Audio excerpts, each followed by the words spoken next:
Di sebuah negara, hiduplah seseorang bernama Budi. Dia bekerja sebagai badan pemeriksaan keuangan. Dia sedang menyelidiki banyak sekali kasus korupsi. Suatu hari, dia ditugaskan untuk menyelidiki suatu kasus korupsi yang dicurigai berasal dari PT Timah Tbk.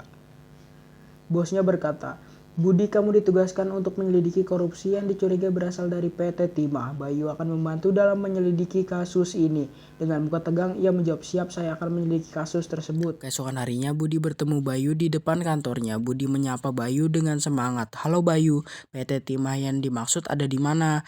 Bayu menjawab, "Kita akan pergi ke Kepulauan Bangka Belitung, tepatnya di wilayah izin usaha pertambangan IUP." Budi dengan muka sedih berkata, "Kita akan naik pesawat?" "Saya suka mabuk saat di pesawat," Bayu menjawab. "Kalau begitu kita naik mobil saja meskipun akan memakan waktu." Mereka pun berangkat menggunakan mobil. Di sepanjang perjalanan mereka memiliki banyak sekali kendala. Budi berkata dengan muka marah, "Kenapa bisa kehabisan bensin?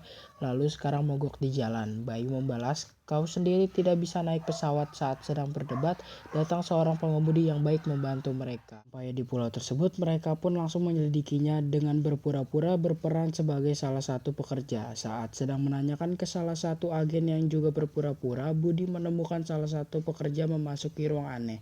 Dia pun memberitahu Bayu akan hal tersebut. Bayu berkata, "Kita harus menyelidiki hal ini dengan cara apapun." Budi menyusup dan menguping mereka. Pekerja satu berkata, "Saya curiga kalau ada yang menyusup." Pekerja dua membalas, "Iya, sepertinya kita harus menyembunyikan semua bukti."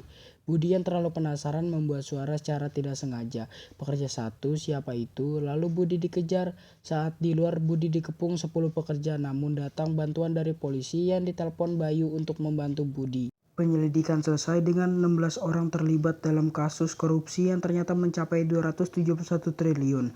Hal tersebut membuat ekonomi turun, hal tersebut pun pulih dan korupsi tersebut terkenal di negaranya.